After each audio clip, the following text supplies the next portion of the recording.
Whiskey main is whiskey one. Shit's hit the fan, we're overrun. Sending boys in the trucks with the 50 cals. Tell every swinging neck ring extra rounds. Hang in now, boys, we're on our way. Don't send them all to heaven before we get a taste. Whoa, cry havoc, let's slip the doors of room. What you gonna do, my friend, when the devil is at your door? You run and hide, in the end you just got tired. Cause you started a party, we invited guests. Let me introduce you to the shadow of death. The shadow of death.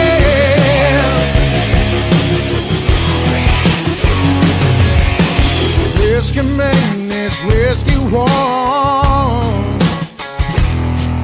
We're all secured and they're on the run. Tell them boys in the trucks with the 50 cals.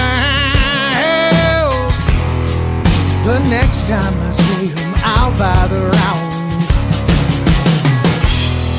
Tell the devil of Ramadi we gon' call them real soon. Next time they wanna party, bring whiskey too. Whoa, cry havoc, let's slip the doors of war. What you gonna do, my friend, when the devil is at your door? You run and hide, in the end you just die tired. Cause you started a party, we invited guests. Let me introduce you to the shadow of death. Shadow of death.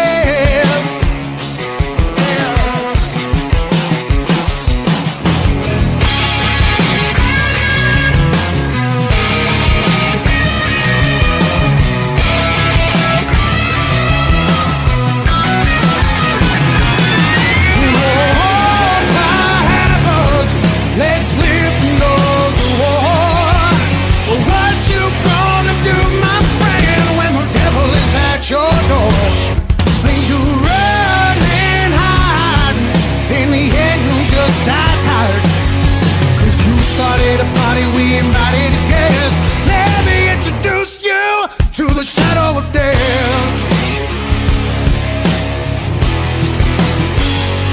Shadow of death.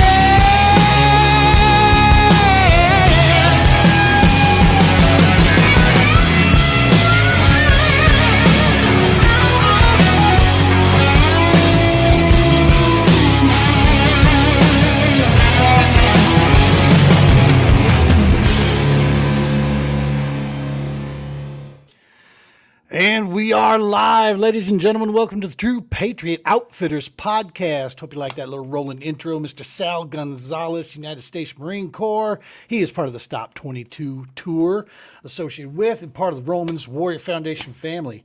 Folks, before we get going too far, let's pay the bills. This live broadcast is brought to you today by Blackfish. Because you can't choose the weather, you can choose your rain gear, however. Listen to me, if you're in a kayak, dude, and you like staying dry and you want maximum flexibility, learn this term, storm skin from Blackfish. You're going to thank me later. Promise you that. All right, bills are paid. So today, this little live broadcast, what we have going on here, we are going to talk about the Bassmaster Kayak Series schedule for 2023 and the Hobie Bass Open Series 2023 schedule. Who better to bring in than a dude that is like no stranger to any of these, and just about every one of these events he goes to, he is a threat to win. Often imitated, never duplicated, the original real deal, Mr. Josh Diehl. Josh, welcome to the show, brother. What's going on, buddy? Thanks for the intro. Hey, you bet, man, you bet. I'm thinking if this thing ever crashes and crumbles on me, I'm going for the UFC, right? Buffer can't live forever. That's right. Listen, man, I appreciate you coming on here and spreading some of your knowledge. You know, not to let your head get too big, but you are one of the smartest dudes I know that's in the game out there.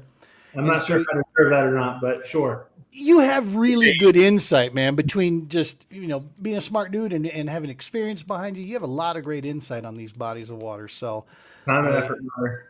and it's down, a lot of these are down in your neck of the woods, dude. So, I mean, these things are like pins on a map to me most of the time. Like, man, I sure would like to get there.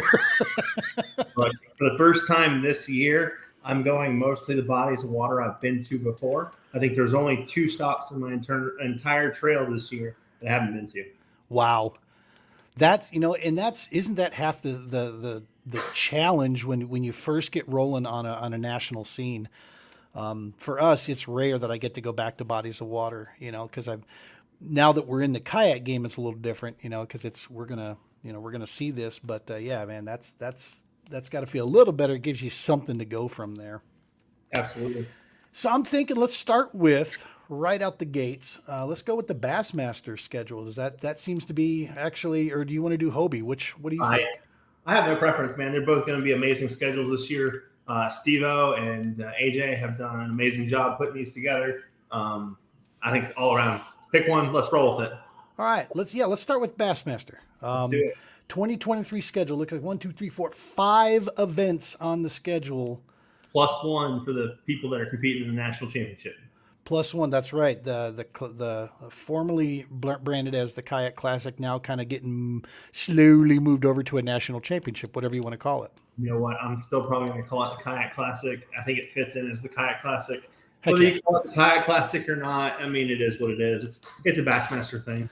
Heck yeah, and it's a huge stage. I mean, that much is certain. Absolutely.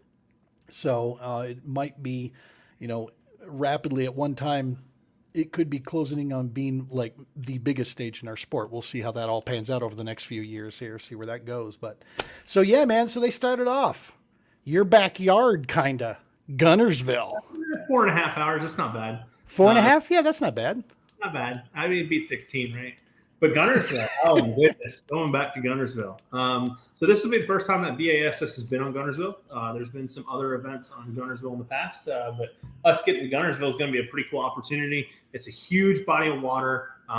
It's got, you have a lot of reach there. You're talking from the far south end of the lake to the north end. I want to say it's like 60 or 70 miles of water. It's an insane amount of open water for people to get on. There's big boats, big ships, kind of running barges and stuff on the north end very often. There's some unique backwaters. There's some great sloughs. There's some decent sized creeks built into the lake. I mean, it's an all around wonderful fishery. For the number of people that go there every year, they slam on them, catch big fish, catch big stringers, and I'm almost certain that this place is going to show out big. Yeah, man. I mean, ultimately, in the boat world, wouldn't you know, I get the hiccups on a live broadcast. Of course I do. Why not? Roll with it. It would exactly. We're gonna go on through it. And we're gonna do our best Foster Brooks impression here. So I dated myself there, didn't I? Yeah. So I mean, in the boat world, I mean, Gunnersville is bucket list, right? I mean, It's iconic. yeah, it's one of those lakes. You've got some massive names from our sports that are legend, that are destined for the Hall of Fame, that live right there. A lot of guys purposely, pardon the hiccup, they purposely move, to this neck of the woods because of its central location, because of the diversity of the body of water and what it offers there for the fishing piece. You can get offshore, you can get skinny. I mean, there's ledge fishing on Gunnersville. I mean, you name it, it seems to have it there for all tastes and walks of life. There's going to be a lot of techniques in play at Gunnersville this year. Us having a tournament there on the 4th and 5th of March is really going to make things interesting. I think you're going to potentially have some fish already coming up and committing to spawn. I think you're going to have some fish still out in the grass and the grass lines. You're going to have a lot of opportunity to do a lot of different things. And so it can be won a lot of different ways. I hope the field's big for it, because I think it's going to support that, and we'll see what happens. Good stuff. Good stuff. For you folks joining us here through YouTube and Facebook, thank you so very much. We appreciate the love out there. Looks like we got Mr. David Fluker Fishing. He's from your neck of the woods there. He's on YouTube. Socks and Cookies. We love these guys. This is another nonprofit organization. Does amazing work. I know you work with them quite a bit. Absolutely. Super, super cool stuff. And yeah, we got some other folks following us on Facebook here, so that's super good. Thank you guys so much for tuning in. So, Gunnersville, Alabama, March 4th. You guys going to be going up? Well, all of us. I'll be at this one. Oh, this is going to be my first time on Gunnersville, getting a chance to get down there. For us up here, we're not even thinking. We still got ice, right? We still, and not great ice here in Colorado, but we got ice, for sure. Is spawn, pre-spawn, post-spawn? What's it like in Alabama that time of year? So I really think you're going to be looking at a mix of pre-spawn and spawn. Nice. Depending on what the weather plays out between now and then, I feel like it's been a little bit unseasonably warm this winter. And really? So I think we're going to be a little bit ahead of schedule. Unless February goes catastrophic in some way weather-wise, I think we'll be ahead of schedule. I think we'll be in that spawn break period where you're going to have some fish committing spawn and you're going to have some fish that are still held back that haven't come up yet. I think baits that are going to play, I think people are going to catch them on, wacky rigs and worms, traditional Texas rigs, stuff like that. I think you're going to have a group of guys catching them on rattle traps and chatterbaits. I think you're going to have a group of guys catching them on potential big swim baits.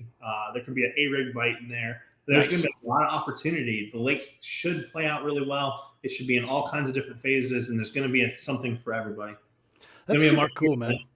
You can't really go wrong when you've got something like that. And the thing I love about that section of the country too is the fact that it is the South, but yet you do get a little bit of a winter feel here and there. It's not as if you're void of, seeing winter weather out there. So, you do get that diversity in climate that starts hitting some of these bodies of water.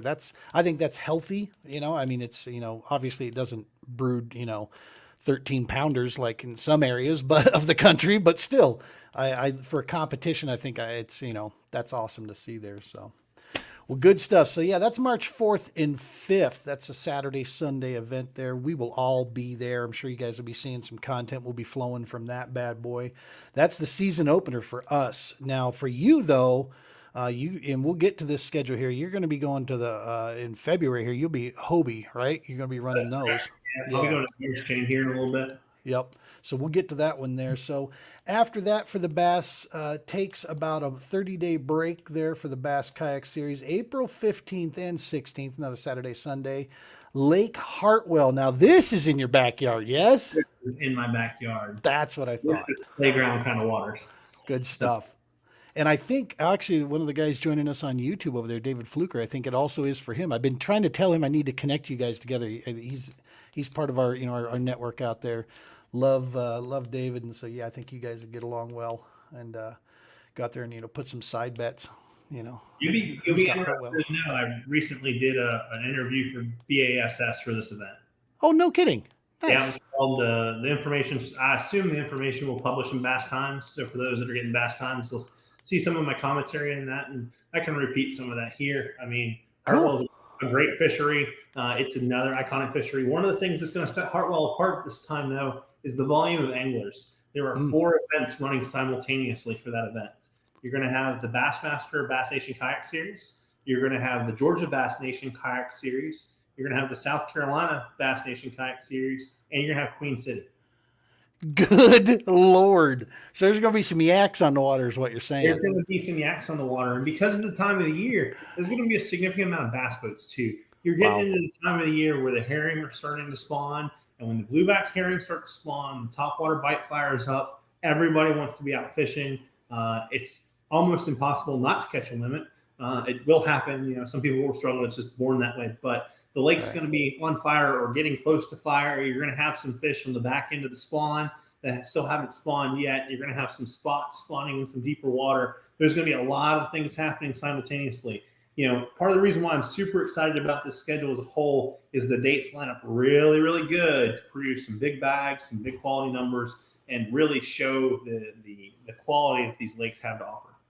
Dude, and that's half of, that's a major portion tournament directors that folks don't really realize how a lot of times is it's not just about location. It's about location and time of year, trying to get that just right, because you don't want to purposely set up a struggle bus, right? I mean, no one's trying to go out there and do that stuff. No one wants to see that. That doesn't do anybody any good.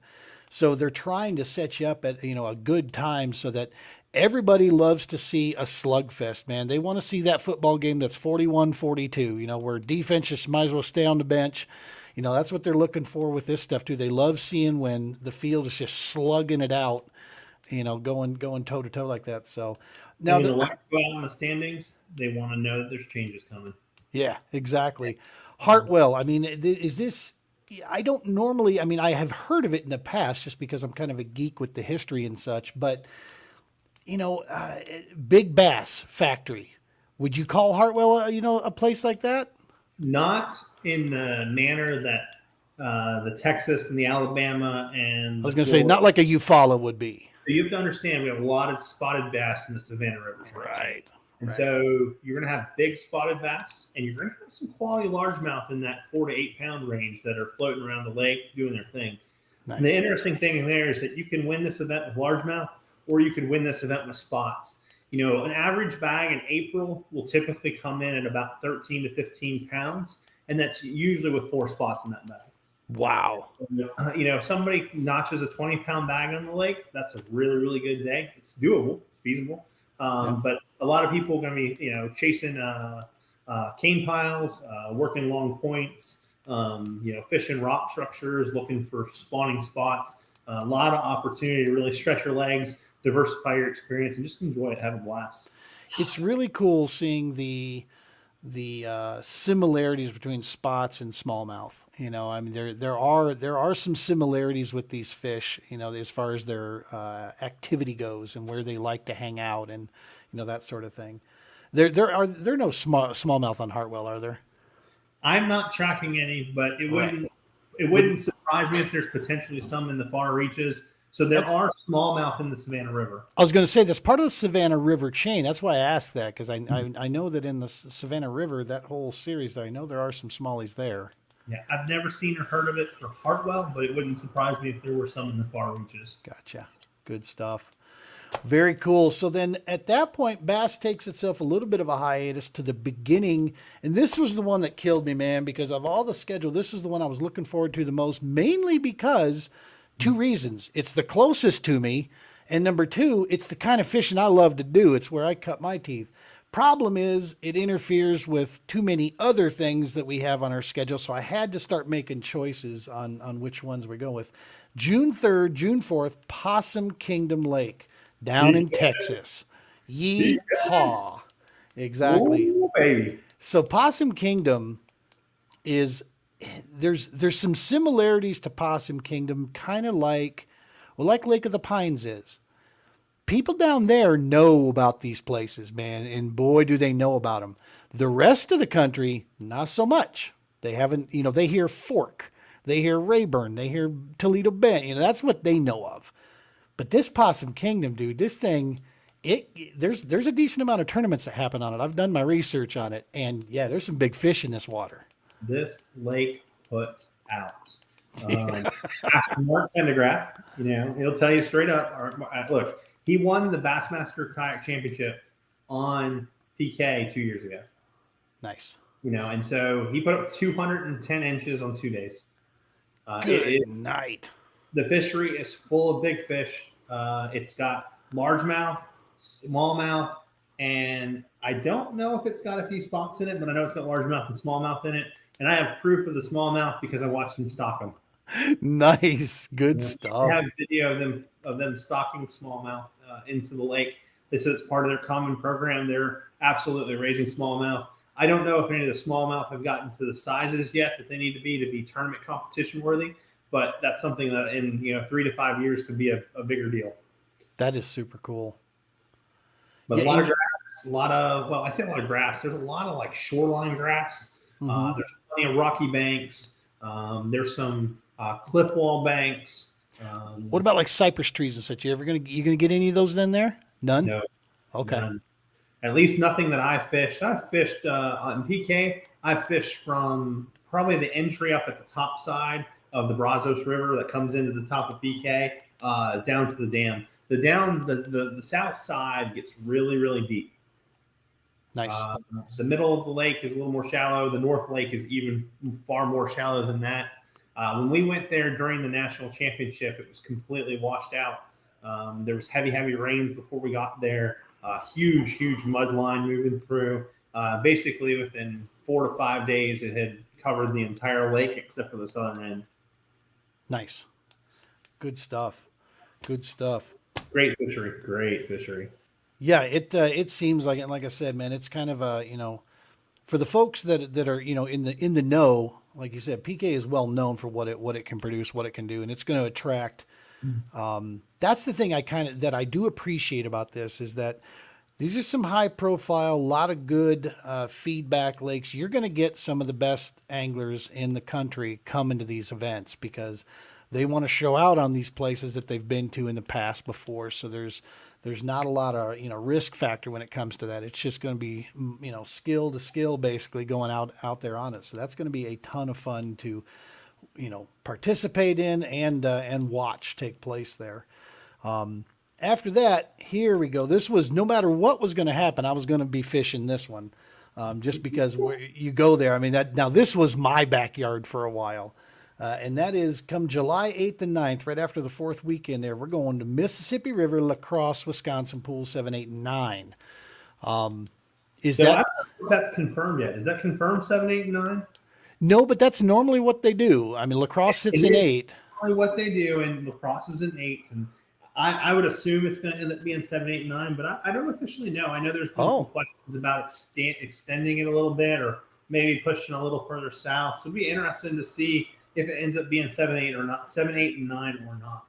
I was going to say, because if you go to 10, dude, you might as well just launch in Prairie du Chien at that point. I mean, you're down there. You're down in Prairie du Chien at that point. Yeah, and so there's a lot of opportunity there. You can fish the Iowa side, the Minnesota side, the Wisconsin side. I mean, there's a lot of reciprocal water there, but, the train tracks kind of basically are the break lines for that. Yep. You've got largemouth and smallmouth. I'll tell you this, the first time that I went to La Crosse, I boated 120 fish on tournament day. Yep. So it can be the thing about La Crosse, no matter how you're fishing, is the thing that La Crosse has the ability to do is for whatever reason in this neck of the woods, they absolutely school up. And when you find a pile of them, it will be a pile. The hard part is that quality piece. You got to find a pile of the quality ones. Otherwise, you're going to do what your boy here did last year, which is I caught the most fish I've ever caught at a tournament in La Crosse, and not one of them wanted to get over like 17 inches in size. So we had limits, no problem. Shoot, my hands are so sore. Yeah, barely cut a check my first trip up there. Yeah, it was the cool thing about La Crosse in a kayak too, man, is it is the Mississippi River, but it's not like it's super raging current. Now, when the water's high, if you do try to cross the main channel in the wrong areas, you're going to be fighting, a pretty good current. But there is so much backwater.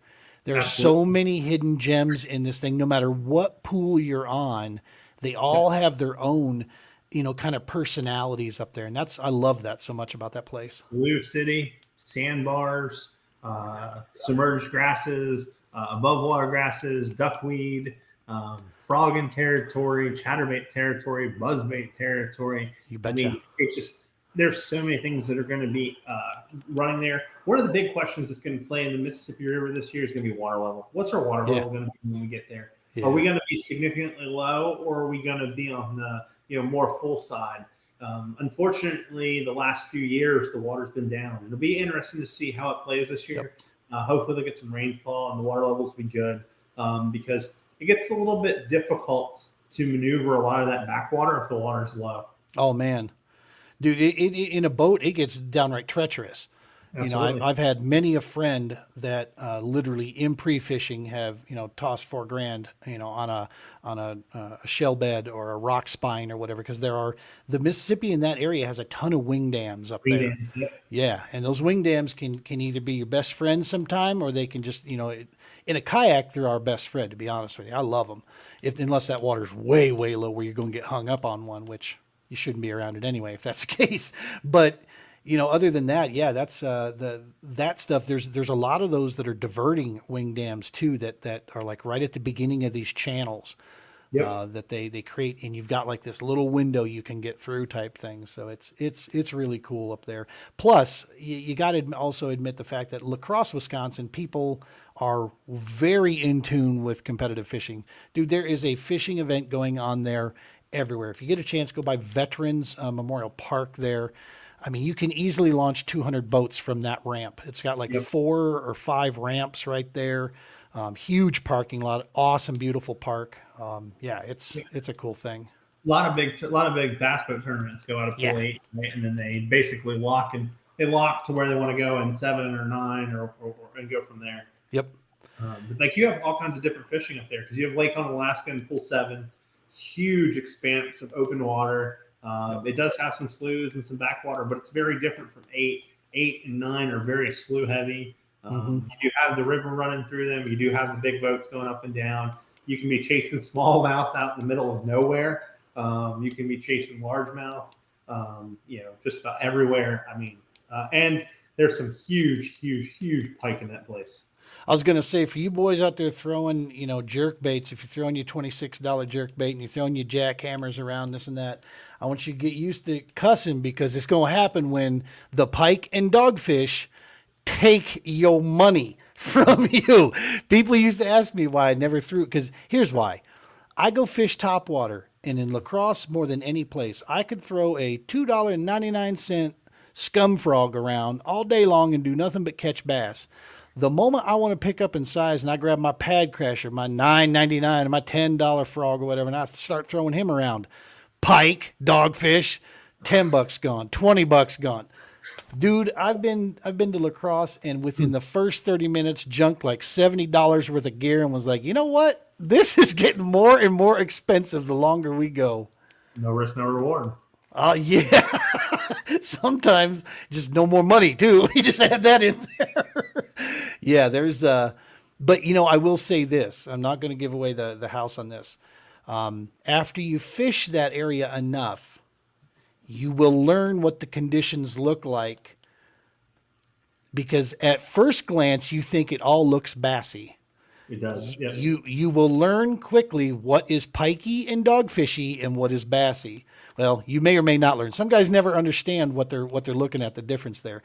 Thankfully, I've been on it long enough to know the difference between what they look like, so I won't actually go in and fish a lot of stuff that some guys will think that they're, there's got to be bass in there. Good luck. It fishes like a true river at times. Yeah. It has a lot of patterns that run in it, but it can fish in a lake, as like a lake in places too. Oh, yeah. Last year, was it last year? It might have been last year. It might have been the year prior. The second trip that we had up there, I had fish stacked up on a point, and when I came back on tournament day, the walleye had invaded. Yeah. Oh, dude, smallies, especially the current smallies. You think you found a wad of them, you'll come back and they're gone. Not even a crumb left, and they're never returning. At least as long as you're there. Well, good stuff. And then this was the one that originally was TBD. This is the one that's like in a different, like it's tomorrow for me. It's so far away. This one, you guys are heading to on October 7th and 8th, the Susky. That's the only way. It's the best way I could say. Because if I try to pronounce its real name, I'm gonna murder it. The Susquehanna. Susquehanna. You Bless heard you. it. Bless you. That's like Eastern Pennsylvania. Yes. It is. Yeah, that's what I mean. That's like tomorrow. It's a haul. It's even a haul for me. It's probably 13 hours from here. Yeah. Add 20 to that, because that's how far I am from you. I-95 and heading north, and covering those grounds. But that's like legendary water though, right? For the kayak game. That's what they say. I've seen great reports out of it. I've seen footage from the Hobie BOS that's been held up there in the past.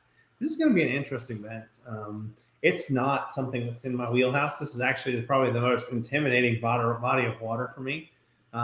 It's been won previously on Topwater. Topwater plays pretty well, so it offers a lot of opportunity. Smallmouth heavy, smallmouth dominated fishery, but lots of shallow water, lots of people pulling kayaks and walking through shallow water. Have your shoes on with you. You're gonna need lots of gravel bars, lots of rocky areas and rocky sections with little holes in them and stuff like that, holding fish. It's a really unique fishery, not something that's my style. So it'll be interesting. It'll be interesting to play with. A guy that we both know, a guy that I call a good friend out there, has done really, really well in this body of water, Mr. Jody Queen. Oh yeah. When he goes there, dude, he puts a clinic on almost every time.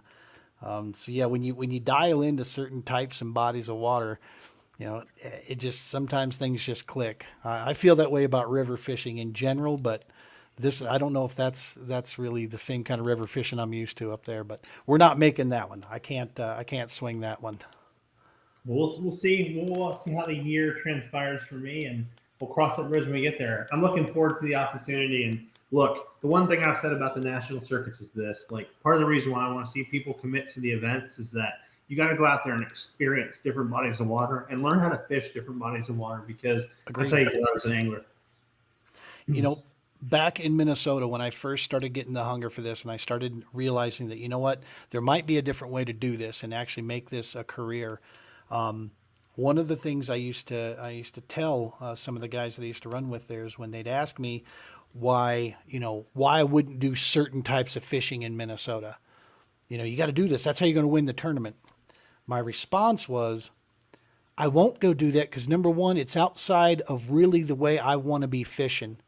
And I'm not just trying to be a good Minnesota fisherman. I want to be a great fisherman around this entire country. So I don't want to get locked into just one specific deal. I want to know that I can go to any body of water and find these little buggers, you know, and get them in the boat. You know, and so, yeah, I agree with you, man. The more diversity stuff that you can encounter there, long as you got your own personal stuff dialed in, the rest will work its way out. That's right. Our sport, the beautiful thing about our sport, I was just saying this in an interview the other day that I did. Beautiful thing about our sport is it absolutely emphasizes and highlights a person's work ethic, and there's no way around it. Nope. There's zero love for the slackers and the guys that ain't packing gear out there. You're not going to get, you know, you think you can luck into something, maybe at your local level. You're not going to luck into it on the national side. It's just not going to happen. I would say that you can luck into it on the national side, because anybody can luck into a pile at any given time. And that's fishing. That is fishing, you know, especially when you're having one-day tournaments. And with that said, when you start running into 2 and 3 and 4 day tournaments, that's what I'm saying. A little bit. That's when things start to change a little bit. You know, you may get lucky on a day and have a real crusher of a day, and then come back on day 2 and then not be able to make the right adjustments. Right. So that really tests the mettle of an angler. And it really shows what you put in preparation-wise, how well you understand your water. That's where the real people start showing it. Yeah, agreed. The 2-day factor. That's I've always agreed with that if you're going to go national and you're going to go bigger, you got to keep 2 days on there. Got to keep that on the schedule. You have to learn how to manage fish too. Yes, sir. You not burn holes to the ground. So I was doing the numbers, man. And I was looking around. KBF, like 8 or 9 tournaments. Hobie, 8 or 9 tournaments plus a TOC. All-American, 8 tournaments plus a championship. Bass, 5 tournaments. We thinking next year they're gonna invest and they're gonna stretch this thing out. I mean, it's cool, but there is something to be said for having a variety to choose from for people to be able to partake in these series and these events. What's just your opinion, your gut feeling on it? So first things first, Bass is getting on the scene, getting on the circuit, so figuring some stuff out. I think you're going to see some expansion next year. I think it's a good thing. Do I think you're going to see 8 events next year? No, I doubt it. Wow. You might see 6 next year. You might see 7, 2 or 3 years from now. There's so many trails and schedules and deconfliction that has to happen, and the sport's still evolving. And so I don't know how big it's going to grow or how many events we're going to have. 2, 3, 5 years from now. I think you'll see one more creep up next year. You'd have 6 plus the championship. Trying to give more anglers that opportunity. But yeah. And this is just for me, none of my sponsors, none of anybody I'm associated with. I love my All-American. There's no question about that. We're in like Flynn there. But I will say this to Bass. 2 words: invest and lead. Because you're the one that can. That's the way I look at this. this could be something big. I have so big hopes and wishes for the Bassmaster series, for Bass as an organization. Just invest in the kayak side, baby. Let's go. Let's get her done. Just my 2 cents. Hey man, the potential is there. I definitely think it exists. Putting Yep. Steve Owens in play here is going to be big for the future. We've That's said that exciting. a number of times in the past. Yeah. He's going to bring it, and so we're going to see where it goes, and play it step by step. If Yeah. anglers show up to events, show out at events, it will continue to grow. I can assure you of that. Agreed. There is a huge responsibility on the angler's part to do so. So Absolutely. it is a symbiotic relationship. There's no question about it. So on to the 2023 Hobie Boss Series, which is, as far as anglers that compete, number of anglers that compete, the quality of anglers, the monies that paid out. Hobie is the name in the game right now, the Hobie Boss Open Series, because they lead in all those departments, for sure. And that series gets fired up and launches February 18th, Harris Chain of Lakes down in Florida. Gatorland, baby. Yep. Yeah. Yeah, that's where that real tall sidewall on your Hobie comes in handy. That's where I'm a little jealous. My sidewalls are not that tall. Mine are like the perfect width for a gator mouth, I think. It could just really clamp right down There's on me. a lot of places that you can be and that you can fish that have gators in them. Harris Chain does not concern me like some other bodies of water. It's not like fishing Lake Eufaula and Eufaula, Alabama. Like, that place is gator loaded. I've never seen so many gators pop up in a creek in my life. Harris Chain, I think I probably saw a dozen gators on my last trip to the Harris Chain. Gotcha. In comparison, where like in Eufaula, on a day in Eufaula, I probably saw, somewhere between 25 and 100 gators, depending on where I was at. And is it just because of close proximity on Eufaula compared to Harris? Harris is a little more open, or what? No, well, that open water matters a little bit. The gators aren't going way out into the middle of nowhere. I mean, they're not going to the deep section of the bowl. But even on Eufaula, like the creeks and the shoreline area where you would traditionally find the gators, it just seems that the volume at Eufaula is just significantly higher. Probably uncontrolled. Probably not enough gator control taking place. Also, a lot more larger gators in Eufaula. Wow. So many 12 to 14 footers floating around. So many pictures. You see them all the time. You hear stories about somebody getting chased or a gator trying to climb up in a boat. And yeah, it's a thing. Shoot him! Shoot him! Yeah, I'm afraid Mr. Gator is not going to enjoy himself trying to get in my kayak. I'll tell you that right now. I have had more scary moments with gators at Lake Eufaula than I have had anywhere in the country. No fun. No fun. All right, so Harris Chain of Lakes, man, that's going to open it up February 18th. You guys are going in. I mean, this is that is the time to be going hitting Harris. That's a great time to be down there. Absolutely. And so I think there's a big bass boat event either the week prior or maybe 2 weeks prior to the Harris Chain event. There's always stuff taking place on the Harris Chain. You've got a great series of lakes. You've got Apopka, Eustis, Little Harris, Big Harris. You've got Dora. I'm missing a couple in there. I think there's 7 bodies, maybe 8 bodies traditionally. Good stuff. That come into play there. Great fishery, potential for big limits. You're going to find some fish spawning. That's going to play a big role. You're going to have guys that are going to chase the spawn most of that event and look for big fish, whether that's spawning in backwaters and some of the canals and stuff like that. And then you're going to have people chasing grass and you're going to have people chasing staging areas. And so going to be a shootout. I would not be surprised if that event takes 195 inches to win. Really? Two-day event, you think 195? I think it's going to be high, and it holds the potential to break 200. Wow. That's now what would you say? What's that kind of equated to per day? Is it those pair of 20-pound bags? Is that what we're talking there? Oh yeah. You'd be looking at a pair of 20s. You're probably looking at somewhere between 44 to 48 pounds over 2 days. Good Lord. So, yeah. Good stuff. Well, cool, man. And that's, I know in the boat world on Harris, there's a lot of locking that goes on between those, but it's not like the locks we have on the river. It's a very different type of locking that It goes is between those things. And kayaks don't get involved in that stuff. Or do they? very rarely. I was going to say, yeah, it's just not a safe venture to do. Well, a lot of those locks are far away from the boat ramps, and so it's hard to get to some of those locks that are in some of those backwaters. It can be done. It can be managed. There's some good fishing around some of those locks too. I mean, with the kind of landscape environment that you're dealing with there, how much public land is available to be able? Because with Hobie, it's also like any public access is where you can launch, right? So I don't know what that's going to look like this year because the rules are changing. Mm. So the word on the street is that we're going to get a rule change. It's going to involve selected launches. And so with a selected launch, I don't know how many public accesses will be coming off the list and how many of those will be submitted like by anglers ahead of time to get them cleared ahead of time, because that's going to change the game a little bit. Totally. There's a lot of access points that are public boat ramps already on the Harris chain. And so there's a lot of places where you can get into the water. There are a couple, like Horseshoe is an interesting body.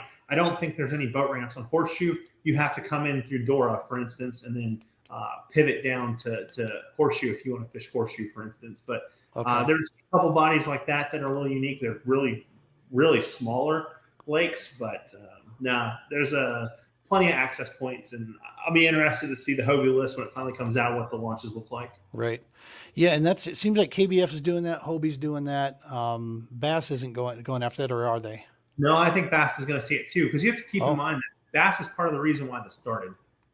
Right. The events from last year, and look, as a kayaker, to me, there's a part of it that's like, hey, open reign. Like if you can find public access and public launch points, I do understand of adding in some fairness. At some point in time, everybody needs to be fishing the same kind of waters in some kind of sense. But sure, it's one of those things where the cream is going to rise to the top.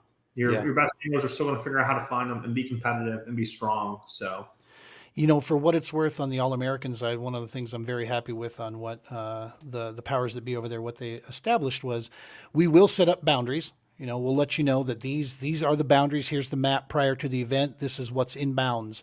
That, regardless, there is no portage, that whole piece. They define that stuff out. There are some events where portaging will be permitted, but there's still going to be a boundary list. But it remains in play that it's basically one of the things about a kayak that we appreciate is the fact that we're not stuck like some boats are in some cases. So provided it is public access. And that's, when people ask, what about a campsite?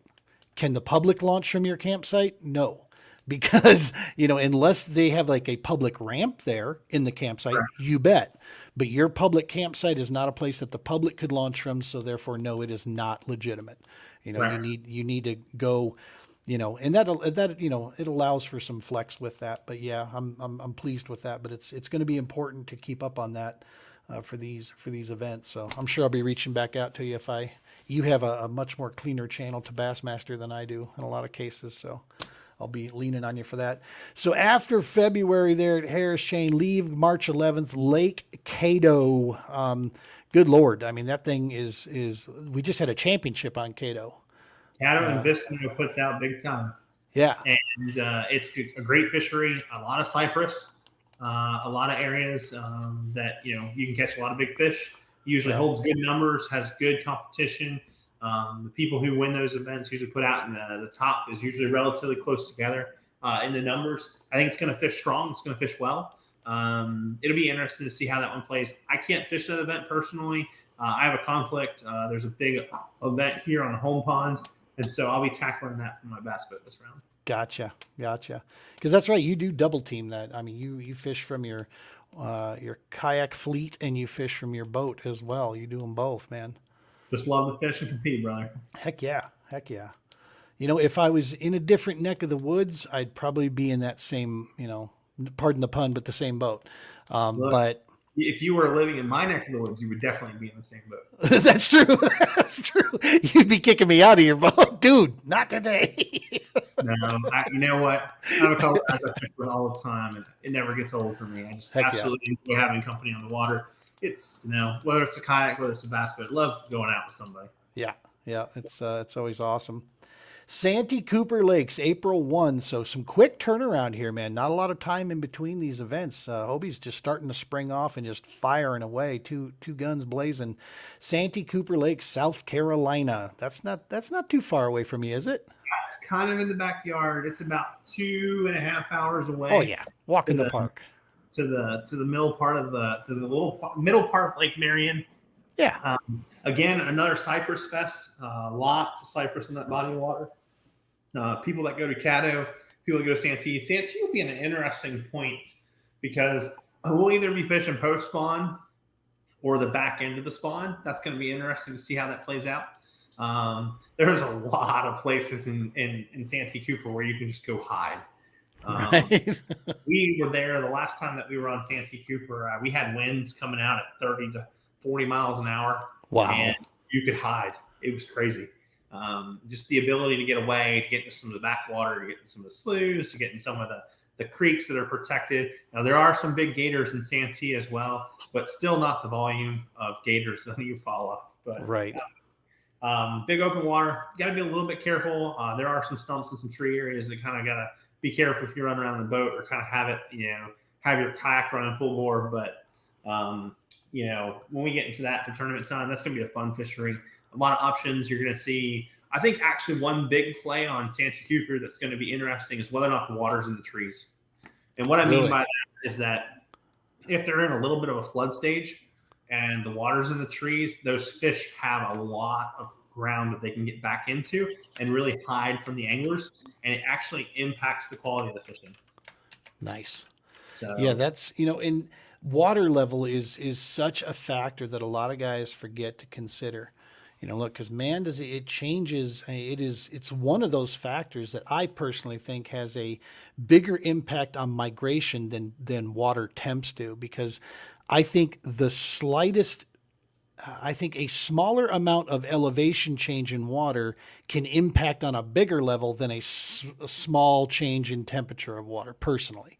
Just the way my experience, what I've seen with it. And so, yeah, I look at that water levels, where they at compared, what's the normal, and that's the hard thing to try to find on waters that you're normally not on. So, yeah, that's a cool thing to see, because if they've got that kind of tree cover in there, then yeah, lake levels should really come in. They do. They definitely play a factor there. Exactly.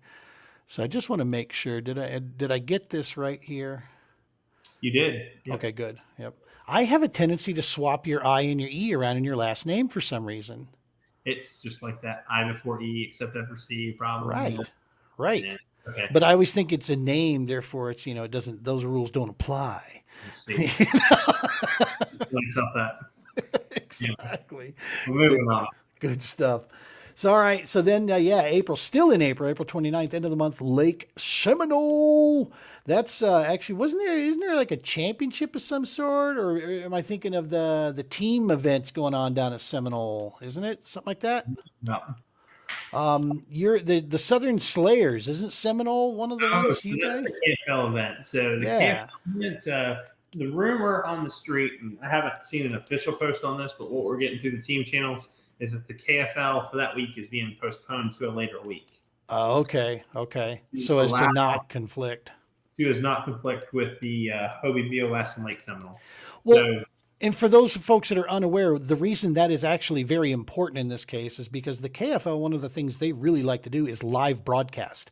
And it allows teammates to connect, and see and hear each other, which in our national trails, that's not permitted. So you can't have both on that. So let's back up for a second. Okay. Live broadcasting is not only permitted on the national trails, it's actually, people want to see it. They want to see more of it. But not between anglers. What you can't do is communicate with other anglers in the field. Right. And that's what some of the rule changes are trying to address. Yeah. I still think it's feasible to have a KFL event in the middle of a Hobie or in the middle of a Bassmaster. I still think it can be managed. I think it comes with some complications, but look, it's just part of having it's no different than being on a section of the water and not having any cell service. Right. You know, so when it comes down to like, if it was me and I was fishing Seminole and the Hobie BOS and the KFL were happening simultaneously, I'm putting my phone on live broadcast and turning my audio off. And that's my way of complying with the rules, because I don't need to watch myself fish and I don't need to watch other people fish. Right. I would just have the audio off so I can't hear anything, so I'm not getting any input from somebody, so I'm not violating or breaking any rules. And then when I catch a fish, turn off the live feed, take a picture of my fish, measure, put it in Turning X, and then basically turn the live feed back on and go back with business. There you go. So I think it's possible. The question is how's that going to work out at the time? I think TBD. This is not the only conflict for Hobie, BOS, and KFL through the season. Right. Gotcha. So Seminole. Yeah. What's talk to me about Seminole? What's going on down there? I'm going to talk to you about Seminole. That's a flex. Small flex. I am excited. I'm getting back to Seminole here in just a couple weeks to fish Seminole again. I'm hoping to have similar success. That's a beautiful fishery, a lot of opportunity there. There's a lot of strengths and a lot of weaknesses that can come into play. It's a dynamic fishery. If there's, I don't think that we're going to have any fish in the spawn. Everything's going to be post-spawn by then. And so grass is going to be key. You're going to want to target grass and roll with it. Nice. So big bags can be caught there. It is not uncommon to see a 30-pound bag caught on Seminole. Good night. That's like St. Clair level smallmouth, bashing. I mean, that's goodness. I mean, when I won the event for the state championship, my bag came in at 45 pounds across 2 days. Good stuff. Oh, wow. Yeah. So Southern Slayers, Seminole, February 11th. Yeah. So we'll be, a lot of the Slayers will be at so Georgia Bass Nation and PSK, Peach State Kayak Anglers, are having an event on Seminole on the 11th of February. I'm pretty confident that there's a big bass boat tournament that weekend as well. So it's going to be interesting to see how the fishery runs. There's plenty of fish in that body of water, though. It can take the pressure. It's just going to be busy. Right. That's awesome. Good stuff. So April, then it looks like about 30 days roughly. And then here's a familiar face as well. Kentucky Lake. Hobie Boss going to Kentucky Lake for 2023. Huge body of water. Yeah. Huge water. And it's so cool to see Kentucky Lake bouncing back, man. That is a major deal to see take place, because there was a time where it was like this renowned destination place. People loved going down there. And then I think there was an incident of spraying that took place. They were killing off some grass. There was some invasive species. There was some spraying that was done. And man, it just tanked the place for like 4 or 5 years. It turned it into, there were guys that were just plain and simply not making the trip because like the winning bag was lucky to hit double digits in weight.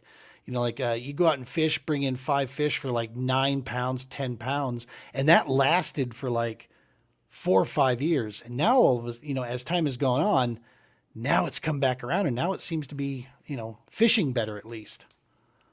Fishing better, yes. Fishing top tier, by no means. It'll be interesting to see how it continues to transition. I mean, KBF was just there for their iteration of the national championship, and the numbers were not that good. Right. I mean, there's still guys that are catching them and finding them, but I think that when I looked at the end of day one, only 60 of 250 anglers had a limit. Wow.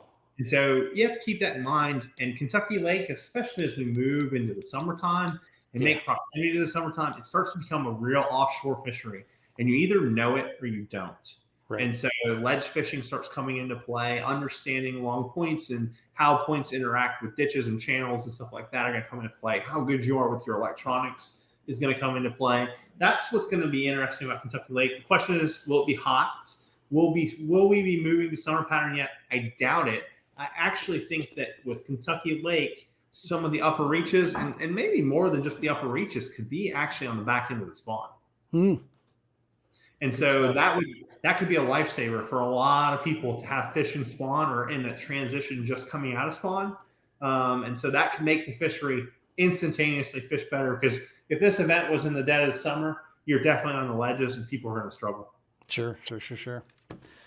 Good stuff. Then about a month later, here it's going to be a smallmouth bass here, Cayuga Lake up in New York. That getting up north there, that's going to be super cool to see. That's Cayuga. I've always thought that, you know what, this lake actually does produce well when big shows go there. For whatever reason, I don't know if there's just the economics or how it lays out. You know, you just don't see as many events there as what I would assume there would be for this. So that one I'm anticipating there should be some really hella good numbers coming out of that one. Personally. I agree. I think the numbers are going to be good, and I believe it's a smallmouth fishery too. Oh yeah, so that's going to turn out good numbers as quality smallmouth. I don't know if it will fish as good as like a St. Lawrence, or what's that? What else is up there? Drawing a blank here. Not important. There's some of the other bodies up there that turn out real well. I don't know if Cayuga will put out like that, but I definitely think it'll be a good fishery. I think it'll have good numbers. I'm going to say probably 175 is going to take a win up there on 2 days. Nice. Yeah, and what I'm going to be curious about is how much. So 1, 2, 3, 4, 5. So 6 events in. I'll be curious to see what those numbers look like for that travel. Because what's New York? What's a run like that for you? About how far away? To Cayuga, we're probably looking at about 16, 17 hours. Yeah. I'm curious as to how that looks on the to Wisconsin. I'm curious to how that's going to look on the Hobie side, because Hobie above all puts more numbers up than anybody. You're mid-season right about there. I'm wondering if that's one of those, I don't need that one, type thing. So it'll be curious to see how that goes. I think I would love to see a full pack field up there, because I just think kayaks in that neck of the woods, that type of lake, I think it's just going to be phenomenal. I think it can really show out. It's a great opportunity for the Northeast to show up, show out, bring greater numbers to the field, and then to get more events up that way if you want to have more events that way. Exactly. We've got one of our YouTube followers here, Casual Bass Guy, says, "Yep, those are all the numbers for sure. Those are the names that everybody hears about up in the north out there. Old Champ, out there, a chance to see him." So this next one, dude, I've got zero info on. I thought it was just like a space filler in the name. I got one piece of information for you on the New River. New River, West Virginia, July 29th, Hobie Boss. What's going on with that? Jody Queen. Oh, yeah? That is his backyard. Right. The dude is going to schwack most of the field, if I had to say so myself. I'm not saying that some people can't come in and compete with him, because some people can. But I will not be there for that event. I do have a conflict with that. I do think that's getting around some personal time. But outside of that, it should be a beautiful fishery. It's a great opportunity to kind of diversify a little bit and showcase a body of water that doesn't get a lot of love and attention. Right. I can promise you the fish can be caught there, though. Oh, yeah. So no, dude. Just pencil it in right now. Yeah, you better know you're going to have to take the king down for that one. There's no doubt about it. He's going to be there. He's going to defend his turf. And he's going to do it in the most quiet, most gentlemanlike manner, too. You're going to appreciate the butt whooping he hands to you. Mad respect, Gary. Mad respect. Absolutely. Love him to death. So here's the next one. Now, I will say this. I've been on this river. We've talked about it quite a bit. They're going to the Mississippi River, Wisconsin. They're not saying what pools here whatsoever. It just says Mississippi River, Wisconsin. I'm guessing it's La Crosse, but maybe they've got some ideas, some stuff they got to work out with that. But dude, in August, here's what I'm going to tell you. Bring your off. And if you have a problem with no air conditioning, you're going to be in trouble, because it's going to be sticky. And oh my goodness, there's going to be mosquitoes that time of year. You have no concept of sticky, you Colorado boy. I lived up there, dude, for like 10 years. Trust me, it is humid. Nowhere near it. That is a vacation for us. It will be pleasant. It will be in the maybe the high 70s, the low 80s, and it'll be comfortable. It'll beat 95 to 100 degrees and sticky. Dude, I'm telling you, I know you live in like Swash, Georgia, but still, it's going to be humid up there for sure. So the event does say lacrosse. Oh, does it? Under the event Yeah. info? Gotcha, good. Yeah. So the event does say lacrosse. I'm expecting it to be 7, 8, 9. Yeah. I think the big question that I have to ask myself for my attendance is, am I making a return trip to the lacrosse 1 month later? Right. If I go for BASS, am I coming back for Hobie?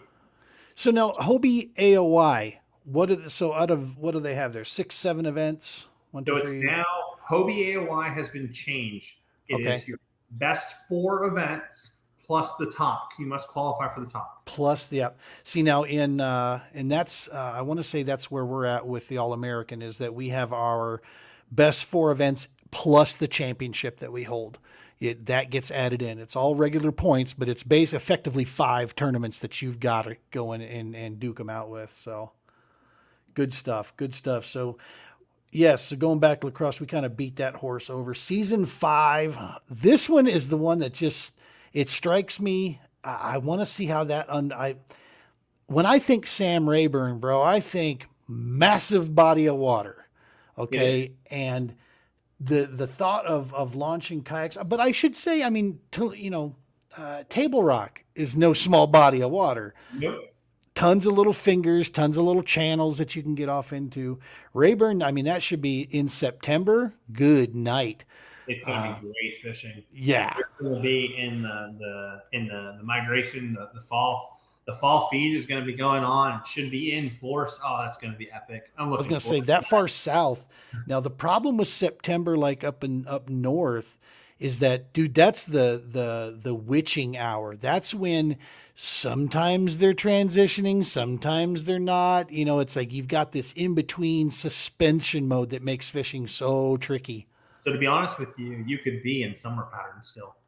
It is. I understand it's Rayburn, and I don't think that they'll be in summer pattern by any way, shape, or form. But the reality of it is, especially here in the South, like September can be still that way. Like they may have not committed yet. They may have not made the adjustment or the move. I mean, if the water is still boiling and the temps are high, like that changes the game a little bit. Right. So, I mean, and biology has some impact, right? It moves some fish, at certain time windows just because it's natural to them. But when the water's hot, the water's hot. Exactly. So now here comes the head scratcher. It's not a head scratcher. That's a massive head scratcher. Look, if you go in, you can tell that they're pulling the leg because under the event info, it clearly states Alaska king crab and snow crab tern. So, all right. I'm like, hey, this is what the top's going to be. But bro, I just started thinking, how much of the devil's lettuce did AJ have before he come up with this idea? Because goodness, that would have to be a truckload to convince you to pull that move off. Well, cool. So they keep that. Is that normal that they keep it kind of hidden until a certain time? Yes, they do. Okay. They don't announce the top location until somewhere around the middle of the season. And I'm going to throw this out there. I don't know if AJ's watching or listening or comes back and watches this, but to be honest with you, you should take that bad boy and put it on like the California Delta or something. Oh yeah. And put it so it typically finds its way to the southeast. It finds its way to Caddo. It finds its way to Eufaula. It finds its way maybe into Tennessee somewhere. Go throw it off in a lake somewhere a little bit off the beaten path that these guys don't see on a regular basis. Let's go have a talk. Yeah. Could you imagine it being out in the California Delta? I mean, dude, right time of the year? Oh my goodness. October, November, California Delta, Clear Lake. Take it to Havasu.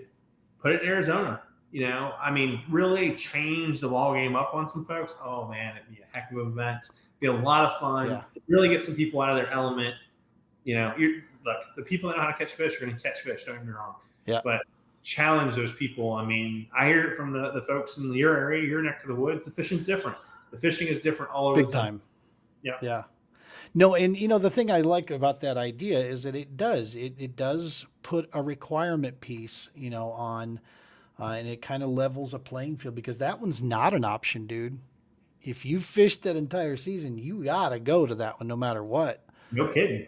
And if you're duking it out for that kind of cash, bro, it's worth the investment. I mean, I know I do that right now, not at a chance to win that kind of money. So, I'm sorry if I don't, listen to, you didn't win it, may drive that. Shut up. There's some of us that have to do that. You know what?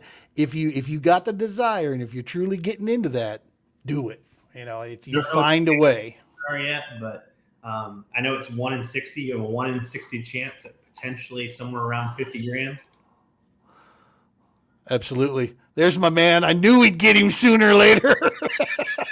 He's got a pretty boat, though, man. I got to say, that Falcon of his is pretty darn nice. So, but yeah, when I'm out there, man, I got to get him in a yak sooner or later. He's a big dude like us, though, so he's going to need, a big boy kayak for sure. Look, I got a PA 14 and a Titan 13.5 sitting in the garage. Yeah, but you're like 1.5 men. I mean, it's not, you're a big boy. What I'm hearing is that one of my kayaks could accommodate him easily. Oh yeah, absolutely, yeah, for sure. Yeah, dude, I still got to get like I said, if there was one kayak that had me interested to test it out more than anything, it was that Titan, that big Titan. Just hearing some of the stuff. The only thing that I just don't know how I would handle is without that seat, man. My seat is so awesome. Dude, and I'm in my seat so well. I have an intimate relationship with my seat that my wife is aware of. But that rotating seat is so nice. But you know what? Even a guy like you can walk around the Titan. And I got the dexterity of a bear cub with boxing gloves on. So I have.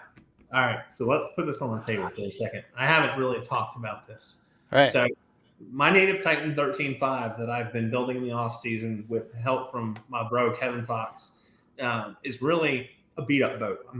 The intent is for me to beat on it, to do some strange things with it, to have it for a few unique scenarios. It's not designed for me to run the tournament trails with.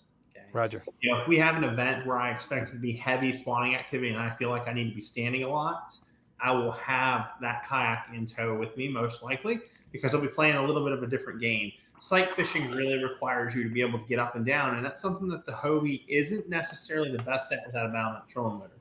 Now, with that said, that boat is the most stable boat the most stable kayak I have ever been on.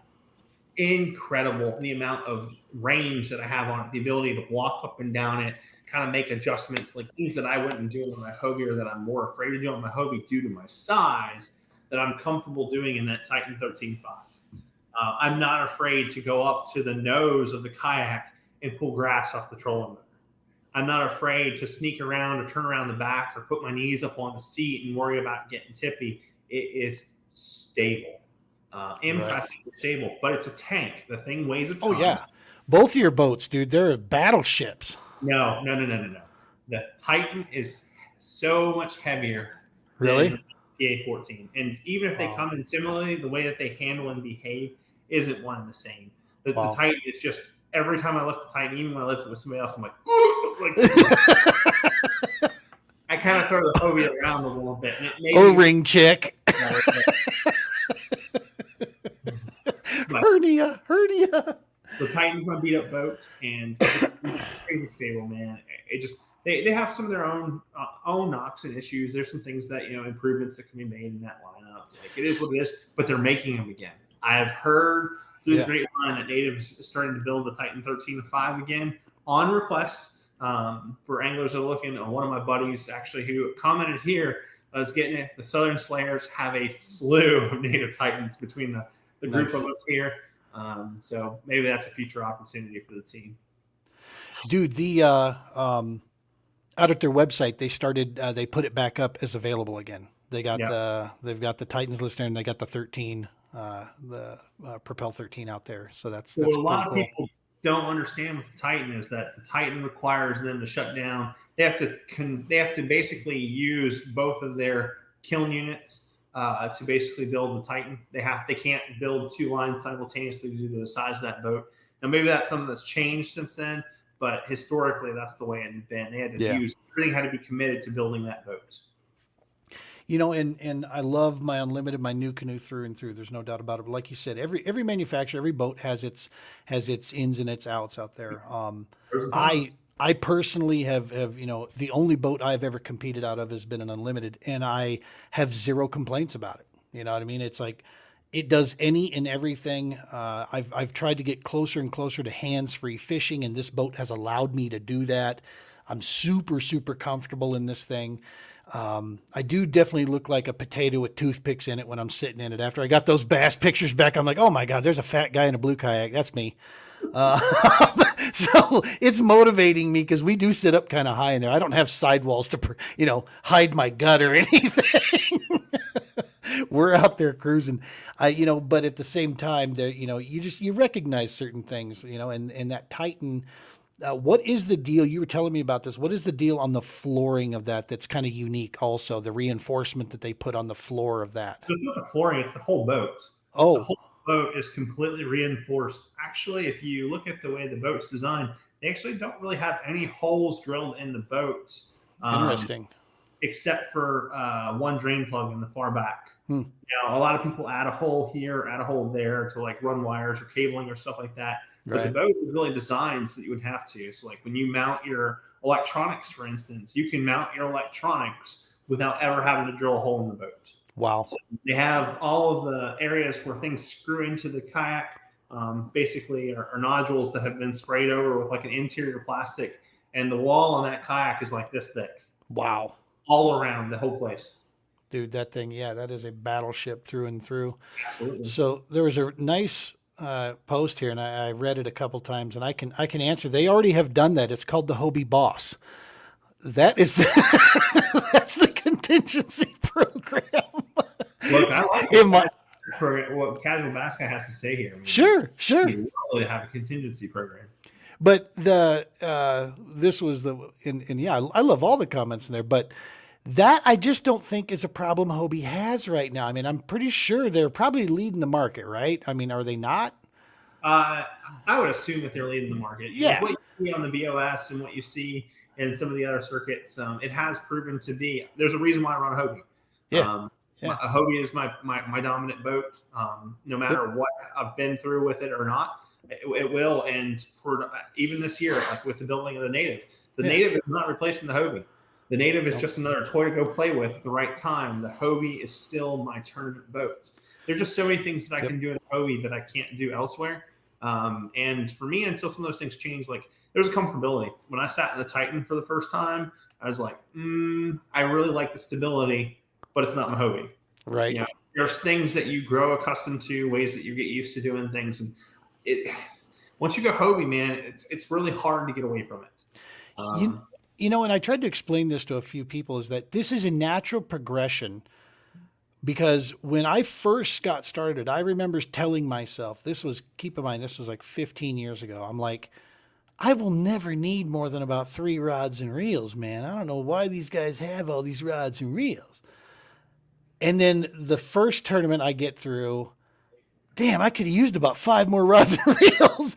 And by the season close, when I sold my boat, I took out 33 rod and reels out of my rod locker. That's what my normal loadout was. Now, mind you, I had a bunch of backups and secondaries underneath. But as you go on, it's tools that you pick up. Like this year, when the dust settles, I'll be traveling with my unlimited. And then I'm going to have, initially, I'll have another unlimited that's set up with a different motor on it. But eventually it'll be my unlimited and my F10 will be side by side. My F10 is a smaller boat that, should I get in a situation where I need to just kind of pond hop around and I want something that I can get in and out of my boat faster, that F10 from New Canoe is like, that's the bee's knees for me, man. Where my unlimited's 12 and a half foot, a little bit bigger, that's going to be for others. So it's just another tool. So I totally get it, man. It's like, you have your comfort zone, you have where you're at, but yeah, if we can do anything that shaves time off and gives us just a little advantage mentally there to feel more comfortable, go for it. It's not even mentally, man. I mean, so I had used to carry 8 rods in the kayak. Now I carry 9 on average. The new crate that I built for 2023 actually is designed to hold 10. Nice. And so you ask me why. It really just comes down to speed on the water. Instead of having to make a change, And like when I travel to certain events, some events I travel to, I take 5 or 6 rods out on tournament day, and that's all I use. But there's certain events that I travel to where I'm like, man, I don't know quite what I'm going to get into. I will pack the kitchen sink. There will be 16 to 18 rods in my rod lockers. And then when I get there and I assess the conditions, I'll just whittle it down to what I'm going to take. And if I'm jump fishing, look, I'm going to have every rod holder occupied.